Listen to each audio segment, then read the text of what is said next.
ನಿಮಗೆ ಇದು ನೋಡಿ, ಇದು ಬಂದು ಎಲೆ ಅಡಿಕೆ ಹಾಕ್ತಾರಲ್ವ, ಎಲೆ ಅಡಿಕೆ ಗಿಡ ಇದು ಬಂದು 200 ರೂಪೀಸ್ ಹಾಕಿದ್ದಾರೆ. ಇದು ಬಂದು 50 ರೂಪೀಸ್ ಇದೆ. ಬಟ್ ಈ ಥರ ನಿಮಗೆ ಇಲ್ಲಿ ಯಾವ ಗಿಡ ಬೇಕು, ಬರ್ಡ್ಸ್ದು ಇದು ಮಾಡೋಕ್ಕೆ ಮತ್ತು ಫ್ಲವರ್ದು ಎಲ್ಲ ಗಿಡ ಬಂದು ನಿಮಗೆ ಸೇಲ್ ಮಾಡ್ತಾರೆ. ಅದು ನಿಮಗೆ ಸಂಡೇ ಟೈಮ್ ಬಂದ್ರೂ ಸಿಗ್ಬೋದು, ಯಾಕಂದರೆ ಈಗ ಆಗಸ್ಟ್ 15ಇಂದ ನಿಮ್ಗೆ ಇದೆಲ್ಲನೂ ಸಿಗುತ್ತೆ. ಇದು ನೋಡಿ, ಇದು ಬಂದು ನಿಂಬೆಹಣ್ಣು ಗಿಡ. ಈ ಚಿಕ್ಕ ಚಿಕ್ಕ ಗಿಡದಲ್ಲೇ ನೋಡಿ ನಿಮಗೆ ಎಷ್ಟೊಂದು ಏನೋ ಹೂವು ಹಾಕಿ ಇದೆಲ್ಲ ಹಾಕಿದ್ದಾರೆ. ಇದು ಬಂದು 200 ರೂಪೀಸ್ ಇದೆ. ಇದು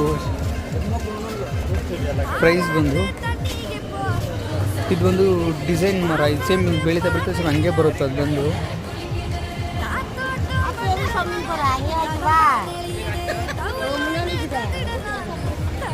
ಎಲ್ಲ ಇದೆಲ್ಲ ರೇಟ್ ಹಾಕಿರ್ತಾರೆ, ನಿಮ್ಗೆ ಬೇಕಾದರೆ ನೋಡಿ ತೊಗೋಬೋದು ನೀವು.